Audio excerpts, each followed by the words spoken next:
La historia de las cosas con Beca Duncan.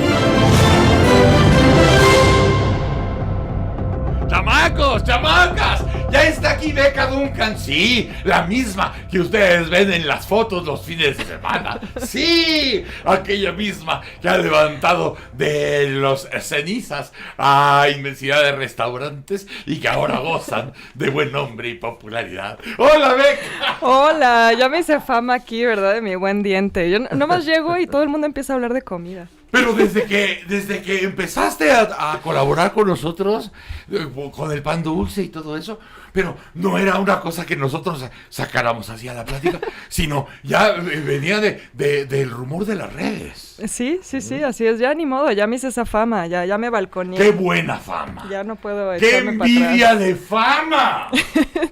¿De buen diente? Pues sí, ¿De comelona? porque además los lugares a los que vas son afortunados porque son buenos sabores, porque son buenos productos. O sea, no nada más porque te agarran los antojos, sino que eso es buen diente y fino diente. Claro, sí hay que elegir bien.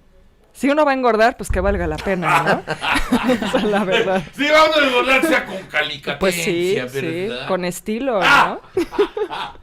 Y ahorita hubieran visto la plática que se armó entre Beca Duncan y Alfredo Ruiz. Fue una cosa de... No sé si hayan visto ustedes la película La Gran Comilona. Véanla. Pero Alfredo Ruiz empezó hasta a salivar de lo que se comió ayer y cómo se miraban entre Beca y Alfredo. Estaban como en órbita, estaban en fila cósmica, hablando de tlayudas y de chiles rellenos, y risotos, crème brûlés. O sea, fue realmente una experiencia. Y yo decía, imagínatelos platicando en la Sierra Juárez, sería de muy mal gusto. Sí. Pero fue aquí con nosotros. Tuvimos un momento mágico, Alfredo y yo. Momento mágico gastronómico musical. Mágico gastronómico musical. Pero bueno, más allá de las buenas tragaldabas, cuéntanos qué nos tienes hoy. Sí, quería platicarles de este colectivo que surgió el jueves, o bueno, se lanzó, digamos, en Twitter el jueves, Restauradoras con Glitter. Ajá. Es un colectivo de restauradoras que, a propósito de lo que sucedió con el Ángel, lanzaron un comunicado para hablar de cómo ellas, por supuesto que no están de acuerdo como restauradoras, que se hagan pintas, no es algo que fomentarían, pero que dado el contexto de violencia de género, pues creen que esas pintas deben permanecer en el monumento hasta que se resuelva la situación de la violencia contra las mujeres y el feminicidio. Y me pareció importante mencionarlo, sí. No solo, por supuesto, porque es noticioso, sino porque nos demuestra cómo incluso en el tema del patrimonio no estamos todos de acuerdo, o de la restauración. Es un tema que todavía se sigue debatiendo, es un tema del que hay distintas corrientes de pensamiento, no hay aún un consenso general, aunque la mayoría de los países se rigen por lo que dicta la UNESCO, sigue siendo un tema de debate. Entonces quería como platicarles un poquito de la historia de la noción de patrimonio y de estas distintas corrientes que hay.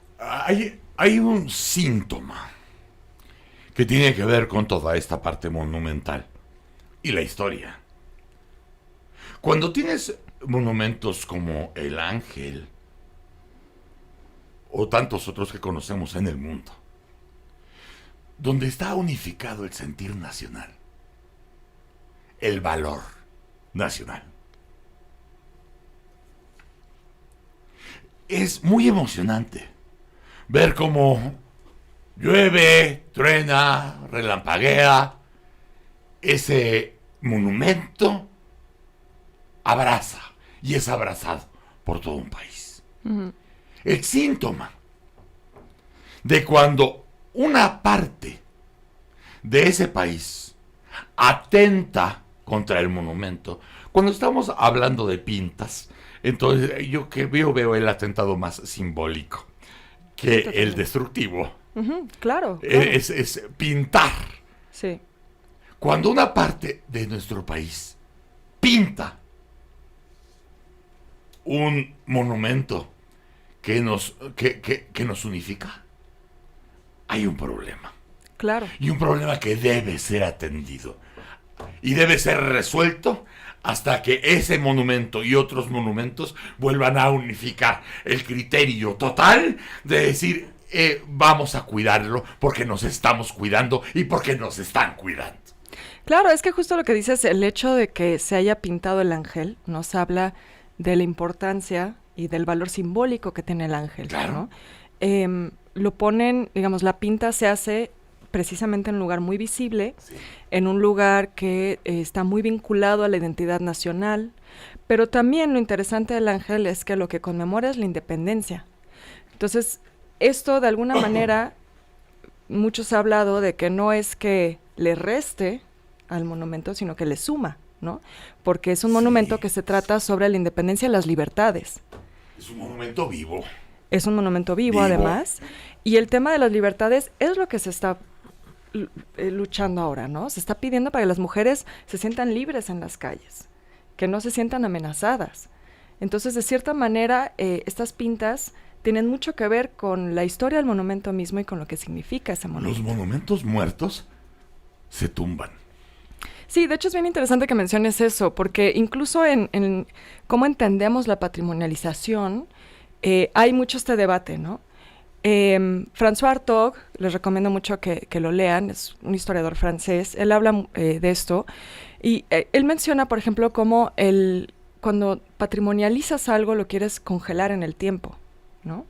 Y el problema con eso es que la historia no es estática. Son procesos, exacto, que están continuamente en movimiento. Además, los monumentos están en espacios vivos, los monumentos están dentro de ciudades. Entonces también está esta disyuntiva entre cómo preservas el monumento, pero además le sigues dando, lo actualizas, digamos, en una sociedad que está viva y cambiante. Entonces, esa es como una de las problemáticas, ¿no? Hartog, por ejemplo, es muy crítico de la patrimonialización de la historia porque él dice que es contraproducente a los procesos sociales históricos, ¿no? Porque él, por ejemplo, hace mucha crítica a la noción del patrimonio intangible. Cuando tú declaras algo patrimonio intangible, también lo quieres congelar, ¿no? Pensemos, por ejemplo, en la declaratoria de la gastronomía mexicana como patrimonio intangible. Si ustedes leen el documento que se presentó ante la UNESCO, ahí se habla de una tradición alimenticia que ha quedado casi como intocada, virgen, ante los 300 años de virreinato que tuvimos, ante un siglo de luchas de independencia, intervenciones francesas, intervención norteamericana. Tampoco fue tocado por la revolución, es decir, según este documento se preservan las tradiciones culinarias de Michoacán exactamente como en la época prehispánica. Y entonces, ¿qué pasa? Que ellos ya no pueden hacer otra cosa, ¿no? O sea, el momento en el que lo haces patrimonio, entonces tienen que seguir cocinando de la misma manera. Ya no pueden cocinar de otra forma, porque entonces atentan contra ese patrimonio.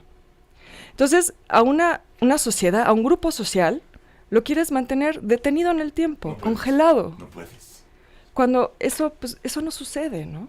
Es lo que pasa con las artesanías. Queremos que la artesanía se vea exactamente igual a como se veía hace 100 años. No, ese grupo social también ha cambiado. Entonces, al hacerlo patrimonio intangible, estás deteniendo sus procesos dinámicos de Hasta cambios y los transformaciones. alebrijes, ¿no? Exacto. O sea, van cambiando las generaciones y van teniendo otro diseño, otra vocación. Exacto. Y sigue siendo igual de rica. Exacto. Pero está resta. viva. Está viva. Entonces, lo mismo sucede con las Igual ciudades. la gastronomía. Igual la gastronomía, pero también la arquitectura y también la ciudad. Hay un académico, Rubén Gallo, que también habla de esto. Él hace una crítica, por ejemplo, a la visión de Tovar de Teresa, de la ciudad de los palacios, que dice es que parece que Tovar de Teresa está más preocupado por tener monumentos vacíos que por tener una ciudad con habitantes vivos, ¿no? Es como que no toquen nada porque todo se tiene que mantener congelado en el tiempo, pero entonces, ¿qué sucede con una ciudad como la Ciudad de México, que está muy viva, ¿no?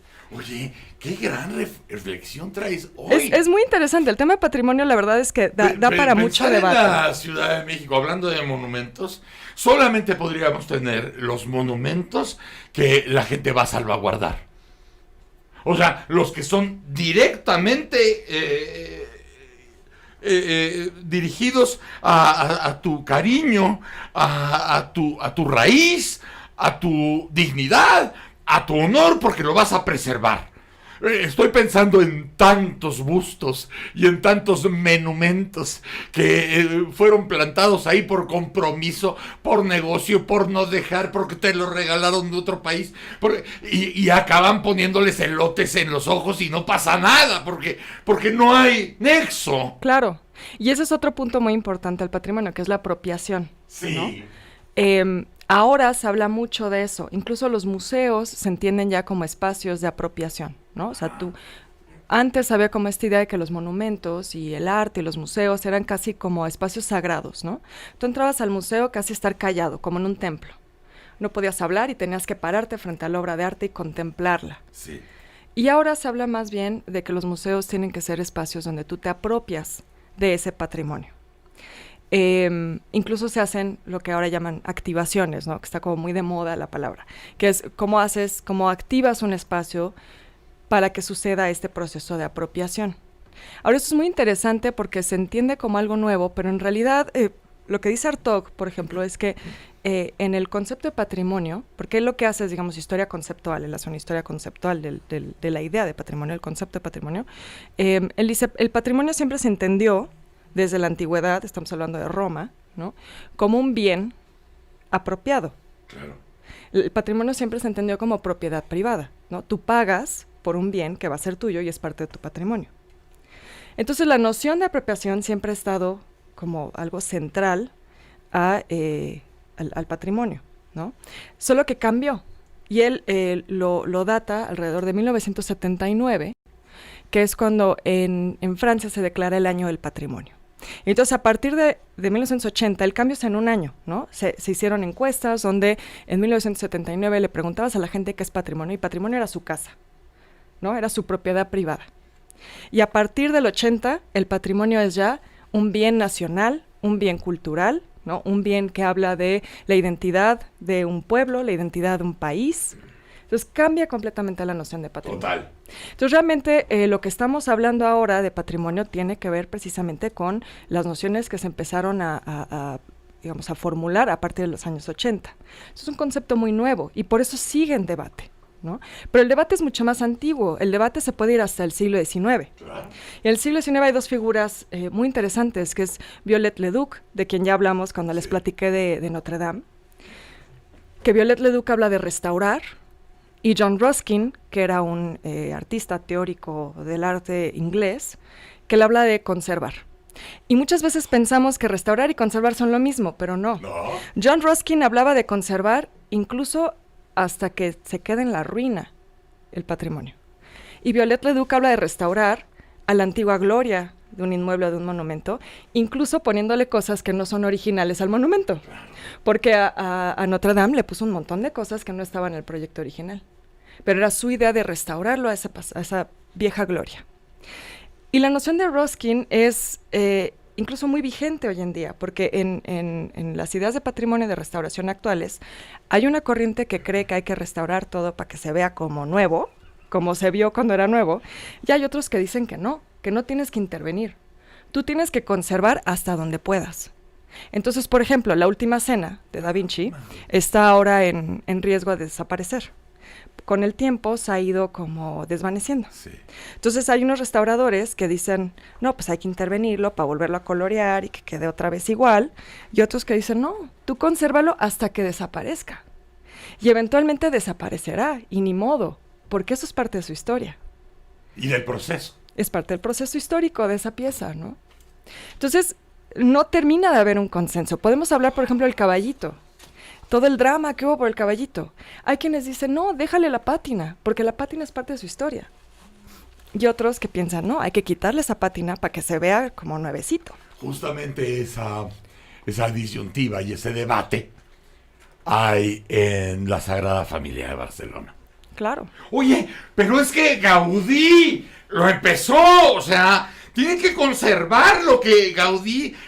no, está bien, hay que conservar la idea, el espíritu, pero las formas tienen que ir cambiando porque hasta la fecha la catedral lleva 14 generaciones de arquitectos. Se sigue construyendo. Se sigue construyendo.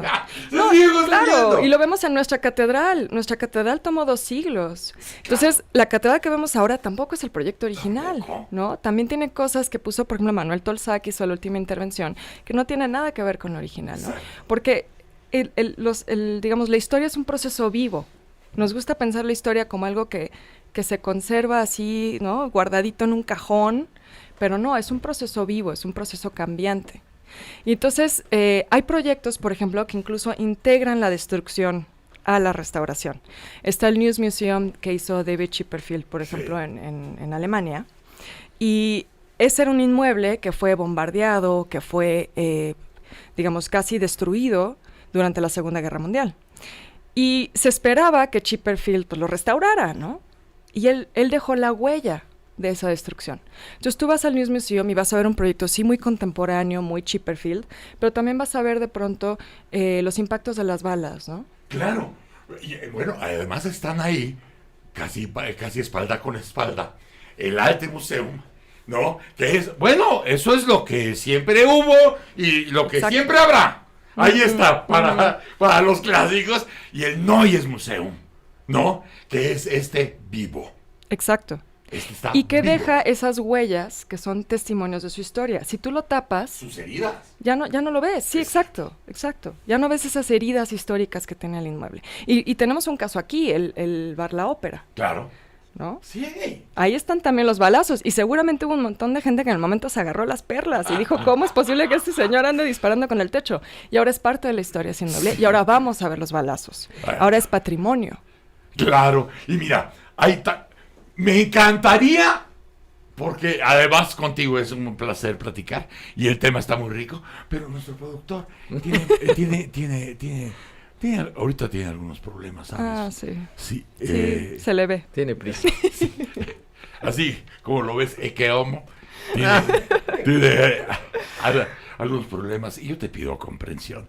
Entonces, platicaremos la próxima semana. Me encantaría que volviéramos a platicar de lo que tú quieras, pero ahorita nos tenemos que despedir por los problemas Me parece muy bien, ¿no? que Pues, embargan a mi... Pues tiene que venir a poner orden, ¿verdad? Pues sí, exactamente. Trabaja de capataz, trabaja de alguacil y bueno, es su labor. Gracias. No, gracias a ustedes. Gracias. Buen provecho. Sí. A ver ahorita qué me encuentro para desayunar. ¡Corte! ¡Vale!